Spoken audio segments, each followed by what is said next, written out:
São 7h33. Hoje é dia de entrevista no estúdio. O assunto é comunicação. Está aqui a jornalista, especialista em comunicação estratégica e gestão de reputação, a Thaís Leonardi, que é a convidada de hoje. Bom dia, seja bem-vinda. Bom dia, Roberta. Bom dia a todos que estão nos ouvindo. É um prazer estar aqui com vocês. Essa entrevista é uma sugestão do Marcelo, que conversou com a Thaís e viu ela fazendo, não sei se um treinamento, uma palestra, e ficou muito encantado com o tema e falou, vamos compartilhar isso com os ouvintes, porque é muito interessante que eles possam ouvi-la, né? Eu vou começar pelo começo. Quando a gente coloca a gestão de reputação, acho que é interessante explicar o que é ter uma boa reputação e como que a comunicação influencia essa imagem que a gente transmite, não apenas no mercado de trabalho, mas na vida mesmo, que é a tal da reputação. Claro, Roberta, é uma excelente pergunta essa. Reputação é tudo aquilo que as pessoas falam sobre nós quando nós não estamos por perto. É o legado que a gente deixa com o nosso trabalho, com a nossa comunicação no dia a dia. Então, é um pouco da nossa história. São essas impressões, são essas marcas. E a nossa comunicação, ela é essencial dentro desse processo, porque é por meio da nossa comunicação que nós expressamos as nossas ideias, os nossos pontos de vista, a nossa própria história, que nós impactamos as pessoas no dia a dia. Então, a nossa reputação nada mais é do que a consequência da nossa marca pessoal. E a boa notícia é que é possível fazer a gestão dessa marca pessoal, uma vez que todos nós temos uma. Todos nós já impactamos as pessoas cotidianamente por meio da nossa comunicação. A grande pergunta é, será que esse impacto que você causa te ajuda ou te atrapalha? Será que ele te aproxima ou te afasta dos objetivos que você tem? Quando nós passamos a olhar para a nossa comunicação de uma maneira mais estratégica e mais intencional e passamos a fazer a gestão dessa comunicação, automaticamente nós passamos a fazer a gestão da nossa marca pessoal e da nossa reputação no mercado. Assim, nós conseguimos ser mais intencionais com o nosso posicionamento e com a nossa comunicação. Ou seja, eu começo a ter mais clareza sobre qual é o meu objetivo com aquela fala, seja em uma palestra, seja em uma reunião do dia a dia.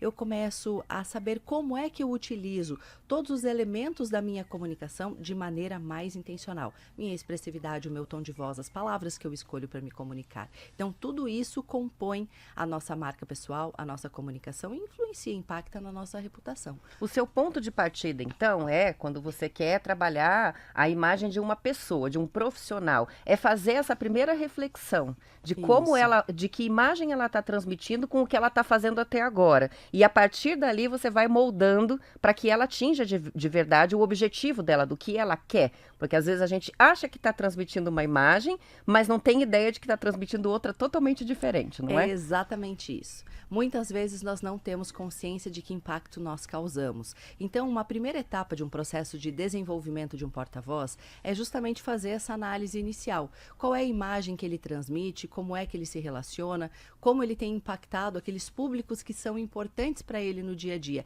E essa é uma reflexão que vocês que estão nos ouvindo também podem fazer. Obviamente, dentro de um processo mais estruturado, nós utilizamos testes para mensurar isso. Mas como é que quem está em casa ou no trabalho nos assistindo pode fazer?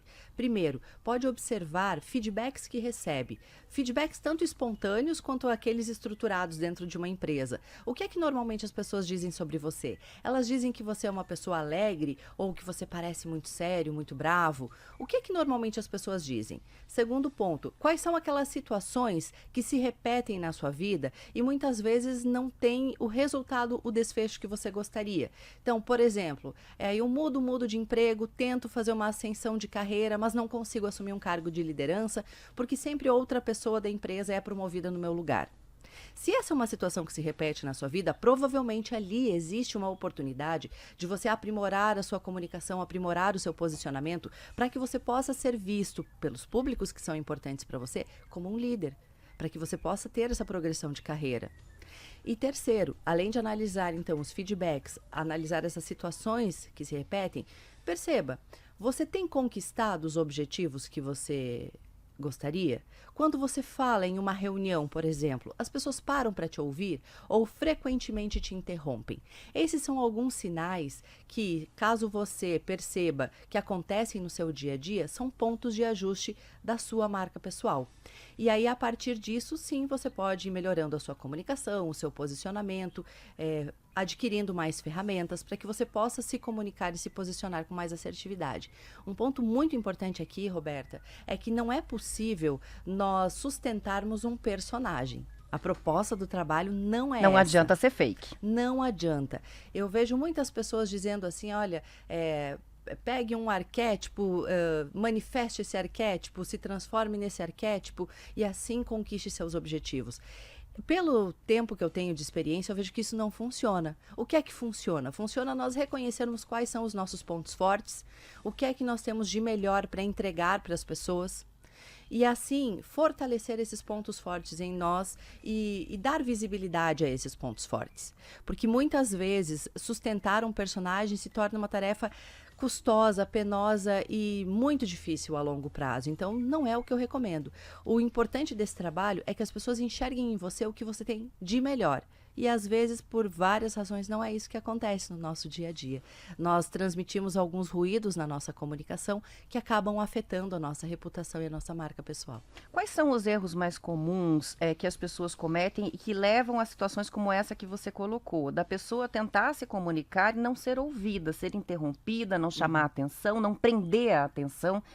Quais são os erros que levam a isso? Primeiro, se comunicar sem intencionalidade, ou seja, não parar para pensar o que é que eu espero que aconteça ao final dessa reunião, o que é que eu espero que aconteça ao final dessa palestra, o que é que eu espero que aconteça ao final dessa entrevista que eu estou concedendo para você. O primeiro ponto, então, é parar para pensar o que eu espero que aconteça e qual é a ideia que eu gostaria que as pessoas levassem para casa depois dessa nossa conversa. Esse é o ponto básico. Ter objetivo. Ter um objetivo claro. Um segundo ponto é estruturar essas ideias com clareza. Então, conseguir organizar o seu pensamento com começo, meio e fim. Terceiro passo, você utilizar toda a sua comunicação a seu favor. A sua expressividade, o seu tom de voz, toda a linguagem verbal e não verbal, para que essa sua mensagem tenha mais força. A nossa linguagem não verbal, ela tem um impacto muito grande sobre como a nossa comunicação é recebida. Então, inclua gestos, preste atenção em quais são as suas expressões faciais no momento em que você se comunica e também no momento em que você ouve.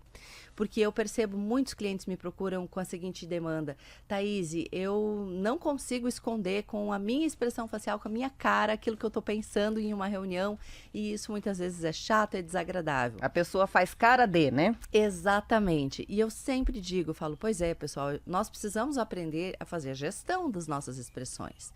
Então, o que é que eu quero comunicar nesse momento? Eu realmente quero comunicar que eu não estou gostando, que eu não concordo, que eu não estou confortável com aquilo que está sendo dito na reunião? Ou será que nesse momento eu preciso ter uma expressividade mais acolhedora, por exemplo? Para que o outro sinta que ele está falando e eu estou prestando atenção no que ele está me dizendo, que eu valorizo aquilo que ele me diz. Então, esses cuidados, isso é ajustar a sua linguagem corporal também de acordo com a sua intenção. E, além disso tudo, existem outros pontos que interferem no nosso posicionamento, Roberta. Por exemplo, um excesso de passividade na comunicação. Aquela pessoa que tem dificuldade em defender as suas ideias, dificuldade em dizer não, dificuldade em impor limites. Ou então a pessoa que é extremamente agressiva durante uma conversa, que muitas vezes age como se não estivesse pedindo e sim mandando a outra pessoa fazer algo. Aquela sempre pessoa no imperativo, que está né? sempre no imperativo, que o tempo inteiro fala com um tom mais forte, autoritário, agressivo, interrompe o outro. Então, tudo isso prejudica a sua comunicação. Isso é uma confusão entre ser assertivo e ser grosso? Com certeza. Porque as pessoas, todo mundo diz, você precisa ser assertivo, ou seja, você precisa se comunicar com clareza e dizer exatamente o que você quer. E muita gente entende isso como ser grosso. Isso. É isso que É acontece? uma confusão muito frequente, porque muitas pessoas confundem a assertividade com a agressividade. A agressividade é justamente ser grosseiro, é eu interromper você, eu demonstrar que eu não estou nem aí no que você está dizendo, que eu não me importo contigo e que eu quero que a minha ideia prevaleça. A assertividade não tem nada a ver com isso. A assertividade é sim você conseguir expressar as suas ideias, as suas necessidades com clareza, com objetividade, mas também ouvir, levar em consideração o ponto de vista e a necessidade do outro e a partir daí construir um consenso, algo que seja bom para mim e para você. A assertividade é você conseguir expressar com clareza as suas ideias, mas isso não significa que você tenha o direito de magoar ou ofender a outra pessoa. Se é isso que você pensa sobre o outro, é só a sua opinião. Se você de fato quiser ser assertivo, você precisa construir com o outro um diálogo que seja construtivo. Eu falo, é muito fácil a gente se dar bem com as pessoas que a gente ama e com quem a gente concorda, com quem é parecido conosco. Difícil é nós sermos assertivos com aquela pessoa que nós discordamos completamente. Mas é um caminho possível, desde que haja escuta, respeito, desde que haja uma intenção clara em gerar valor naquela conversa, porque por mais que nós não concordemos, se eu consigo te ouvir, entender a tua necessidade, se você consegue me ouvir, entender a minha necessidade, nós vamos chegar a um consenso que vai ser bom para mim e para você. E assim nós vamos conseguir sair de um estado inicial, que era um estado de confusão, um estado de talvez briga ou descontentamento, para um estado de resolutividade. Eu falo, a comunicação assertiva, a comunicação eficiente é aquela que consegue transpor as pessoas, os comunicadores, os ouvintes, de um ponto A para um ponto B. Ou seja, no início eu tinha uma percepção, ao final daquela conversa eu tive outra. No início eu tinha um grau de conhecimento sobre aquele assunto, ao final eu tinha um outro grau de conhecimento sobre aquele assunto. Houve uma mudança, houve uma evolução, uma transformação. Isso é uma comunicação assertiva. Então, tem muito a ver também com a capacidade de ouvir. Muito. Porque muita gente também quer ser assertivo e vem com um discurso absolutamente pronto e decorado, só que o diálogo muda tudo. Porque você não tem como adivinhar como a outra pessoa vai receber o que você está dizendo e nem o que ela tem para te dizer, né? Exato. Qual que é a importância disso? Do saber ouvir para poder ser assertivo? O que eu gostaria que as pessoas soubessem sobre comunicação é que se comunicar bem é muito mais sobre saber ouvir do que sobre saber expressar as suas ideias. A escuta é a base de qualquer diálogo, é a base da comunicação. Por quê? Porque quando eu paro para te ouvir, Roberta, eu consigo identificar quais são as suas intenções, quais são as suas necessidades, eu conheço melhor você, eu entendo a sua forma de pensar, a sua forma de raciocinar, eu entendo a sua maneira de ver o mundo, eu aprendo com isso. E a partir disso, da sua fala, eu consigo ajustar a minha fala para que ela seja mais assertiva para você. Então, eu falo sobre 2 pontos importantes aqui. Primeiro, a base da comunicação é a escuta. Segundo, o elemento mais influente de um sistema não é o que grita mais alto, é o que melhor consegue adaptar a sua comunicação. Porque se eu estou em um contexto em que alguma pessoa, meu interlocutor é uma pessoa que necessita de uma escuta mais atenta, de uma escuta mais empática, é aquela pessoa que demonstra muita emoção, que fala muito dos seus sentimentos, e eu interrompo essa pessoa com uma fala direta, seca, objetiva e analítica, eu não vou ter influência sobre essa pessoa. Então eu preciso ter tranquilidade, me abrir para a escuta, deixar com que essa pessoa fale dos sentimentos dela, para que quando eu for falar, ela também me escute. Por outro lado, se eu estou falando com um interlocutor que é mais direto, claro, objetivo, analítico, e eu tenho uma fala que é muito focada em histórias, em sentimentos, que é evasiva, que muitas vezes eu demoro para chegar naquele ponto central da fala, também pode ser que o meu interlocutor se disperse, pare de prestar atenção em mim. Então, por isso que é importante ouvir. Para que quando eu fale, eu consiga adaptar essa mensagem de uma maneira que seja bom para você ouvir e entender. Assim eu vou conseguir ser mais influente contigo.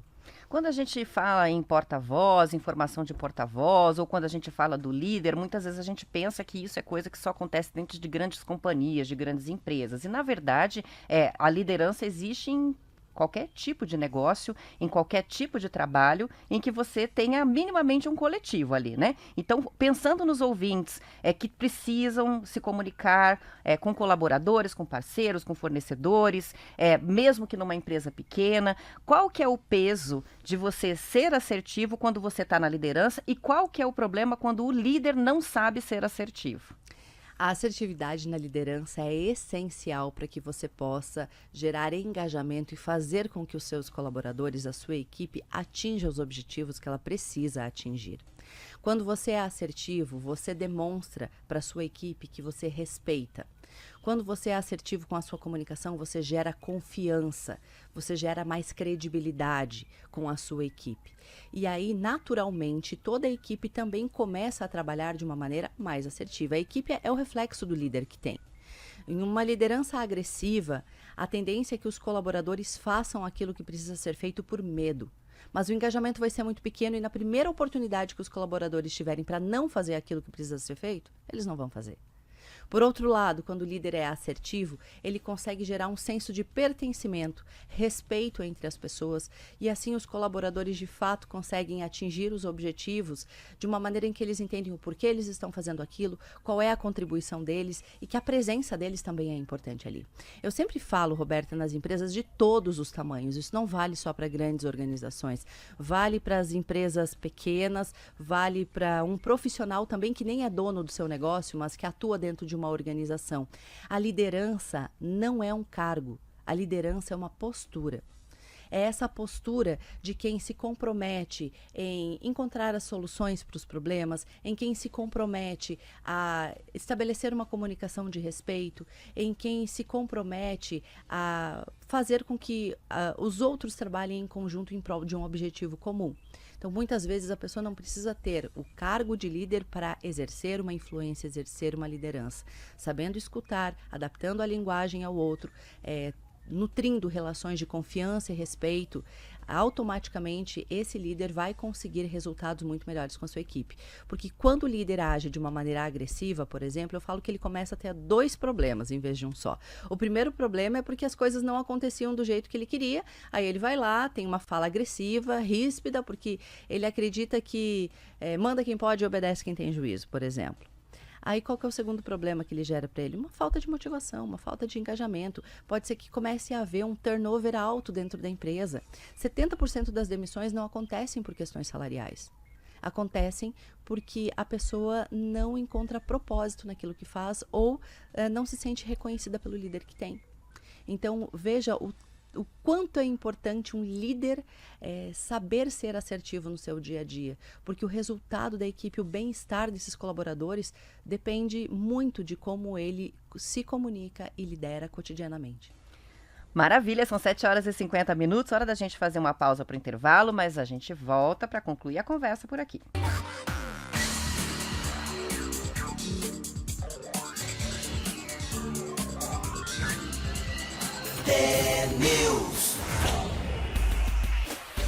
São 7h52, a gente está conversando sobre comunicação hoje no T-News. Está aqui a jornalista, especialista em comunicação estratégica e gestão da reputação, a Thaís Leonardi. A gente, antes do intervalo, falou sobre uma porção de coisas, mas eu separei aqui para o restinho da conversa uma sugestão que foi inclusive dela, né? De quais são as frases e atitudes que mais sabotam a comunicação. Esse é um excelente ponto aqui para nós trazermos, Roberta, porque nós precisamos entender, então, a comunicação como muito além da nossa fala. Vamos começar falando dos aspectos visuais que sabotam a nossa comunicação e o nosso posicionamento. Então, por exemplo, se eu me visto de uma maneira inadequada ao ambiente, isso pode sabotar a minha comunicação. Tanto me visto de uma maneira mais, com dress code mais sofisticado, eu vou com uma roupa de festa em um ambiente corporativo, isso não combina. Ou então, vou com uma roupa de final de semana para o trabalho. Utilizo um cropped, por exemplo, uma roupa de ginástica. Isso pode ser inadequado no ambiente corporativo, dependendo do ambiente que você trabalhe. Então, isso é um ponto que nós temos que tomar cuidado, vestimentas inadequadas. Segundo, desleixo. Você não precisa estar maquiado com cabelo feito todos os dias, mas você precisa demonstrar que você tem cuidado com a sua aparência. Porque quando você demonstra que você tem cuidado com a sua aparência, você passa a mensagem de que você valoriza você mesmo. Automaticamente as pessoas passam a te valorizar mais também. Então, tomar cuidado com essas questões do dress code inadequado, do desleixo com a vestimenta, porque isso interfere e impacta na forma como você é percebido pelos outros. E quando nós falamos aí de comunicação, eu posso ter uma expressividade inadequada. Então, posso ter uma expressividade em que eu falo muito alto, de uma maneira contundente, e eu pareço agressivo com a minha comunicação, quando na verdade só estou empolgado. Então, há um desalinhamento entre a intenção e o impacto. A minha intenção é demonstrar alegria, entusiasmo, mas o impacto é um impacto agressivo. Isso também pode ser um sabotador da nossa comunicação. Outro sabotador da nossa comunicação, a pessoa que reclama o tempo todo. Ai, não dá, eu não consigo, mas é difícil. Então, isso também sabota a sua comunicação, porque de alguma maneira as pessoas começam a entender que não dá para contar com você, porque há uma reclamação constante. Ou aquela pessoa muito negativa, que sempre acha que tudo vai dar errado, nada vai dar certo, nada vai evoluir no trabalho, porque já se tentou 1000 vezes e isso aqui nunca deu em nada, não é agora que vai dar certo. certo. Então, a pessoa tanto aqui reclama quanto aqui é muito negativa. Já falamos aqui sobre o agressivo. Então, a pessoa que é muito agressiva na sua comunicação, que não ouve o outro, interrompe, isso também sabota a comunicação. A pessoa que é muito passiva, aquela que concorda com tudo, que tem dificuldade em demonstrar o seu ponto de vista, em dizer não, em impor limites, também é uma pessoa que sabota a sua comunicação. Outra frase que pode sabotar a sua comunicação é aquela: eu não vou mudar, eu nasci assim, e sou sempre assim, e sempre assim eu serei. Então, isso, quando você não se dispõe também a evoluir e a mudar, você transmite a imagem de que não está interessado no desenvolvimento. A pessoa inflexível. Isso, aquela pessoa inflexível que não muda seu ponto de vista por nada. Então, esses são alguns pontos. Negatividade, a pessoa ser inflexível, a pessoa reclamar o tempo inteiro, não ter clareza sobre como impacta os outros com a sua expressividade e também aquele as tipo de questões discurso imagem, também, né? Isso aí eu já vi acontecer, isso aí não dá mesmo, isso aí no meu tempo era diferente, esse tipo de que você desdenha o que o outro está trazendo, né? Isso, esse você já bloqueia ali. Perfeito, a perfeito. comunicação. Porque você pode realmente ter entendido que aquilo não vai funcionar. Mas existem outras maneiras de dizer isso, maneiras mais assertivas. Você pode dizer, por exemplo, Roberta, 2 anos atrás, quando eu estava aqui na empresa, você ainda não havia chegado. 2 anos atrás, nós fizemos um projeto muito semelhante, ele não deu certo por causa disso, disso e daquilo. O que você propõe de diferente para que agora dê certo? Entende? Essa é uma fala que aponta aquilo que deu errado, mas que leva para o mais, que busca construir algo novo. Nesse sentido, há valor na comunicação, senão é só reclamação. E com relação à comunicação que a gente tem por mensagens instantâneas, que é muito difícil dissociar hoje o WhatsApp, por exemplo, do trabalho. A gente usa para grupos de trabalho, para resolver questões que demandam uma decisão mais rápida, né? Mas as pessoas, por vezes, acabam se desentendendo por não entender, às vezes, o tom do que o outro está colocando, ou por um jeito de falar que não tem um código muito educado, a pessoa já chega mandando. Qual que é a questão do WhatsApp e os erros que as pessoas cometem ao se comunicar, especialmente com relação a temas de trabalho pelo WhatsApp? A escolha do canal adequado por meio do qual você vai se comunicar também é uma escolha assertiva. Então, nós temos que entender primeiramente para que serve o WhatsApp. O WhatsApp é um meio de comunicação em que você vai trocar mensagens rápidas. Então, se eu vou confirmar uma data e um horário que eu vou vir aqui da entrevista, por exemplo, contigo, eu vou passar uma sugestão de entrevista, de assunto que a gente possa falar, eu vou ter uma conversa breve, vou reportar algo para você e dizer assim, olha, Roberta, já cheguei. Então, essas falas breves, elas são muito apropriadas para o WhatsApp. O problema é que nós utilizamos o WhatsApp em outras circunstâncias. Quando, por exemplo, nós queremos fazer uma discussão sobre uma ideia que não há um consenso entre nós duas, por exemplo. E aí a gente começa a colocar um monte de informações ali no WhatsApp e aquilo acaba, muitas vezes, gerando interpretações equivocadas. Ou então, nós utilizamos o WhatsApp, além de fazer brainstorm, né, que é chegar a uma conclusão, nós utilizamos, por exemplo, para dar um feedback negativo para alguém. Para cobrar alguém. Tem gente que demite pelo WhatsApp. Tem gente que... exatamente, tem gente que demite pelo WhatsApp. Então, nós precisamos entender primeiro para que serve o WhatsApp. O WhatsApp é um canal de mensagens rápidas. Se você precisa discutir um assunto delicado, complexo ou dar um feedback negativo para alguém, o aconselhável é que você faça isso presencialmente, por meio de uma chamada de vídeo, se não for possível presencialmente, ou então que você ligue para a pessoa. Mas, se você quiser ser mais assertivo no WhatsApp, quais são os cuidados que você precisa ter? Primeiro ponto, o WhatsApp é uma comunicação escrita. Então, eu só tenho ali, enquanto você manda uma mensagem escrita, o impacto das palavras. Eu não tenho a intenção, eu não tenho o tom de voz, nem a expressividade corporal para demonstrar qual foi a sua intenção com aquela mensagem. Então, muitas vezes eu falo assim, Roberta, estou chegando. E na minha cabeça saiu assim, Roberta, estou chegando. E você ouviu, Roberta, estou chegando. Então, totalmente Você não diferente. sabe se tá bravo, se tá feliz. Exatamente. Legal. Então, isso é importante levar em consideração para que não haja esses ruídos na comunicação. Às vezes é melhor mandar um áudio, colocar um emoji para mostrar a sua intenção na fala. Legal. Muito obrigada por tantas informações que você trouxe aqui. Uma boa semana e até uma próxima. Obrigada, Roberta. Foi um prazer. Uma boa semana a todos. A gente vai colocar os canais para você conseguir chegar até a Thaís Leonardi no nosso vídeo no YouTube, também naquela foto tradicional do Instagram que a gente coloca com o entrevistado, para que você possa, se interessou em conversar com ela, também chegar até a Thaís. Thaís Leonardi, especialista em comunicação estratégica, que esteve hoje aqui no estúdio. Aos ouvintes, boa segunda-feira. Amanhã eu tô de volta.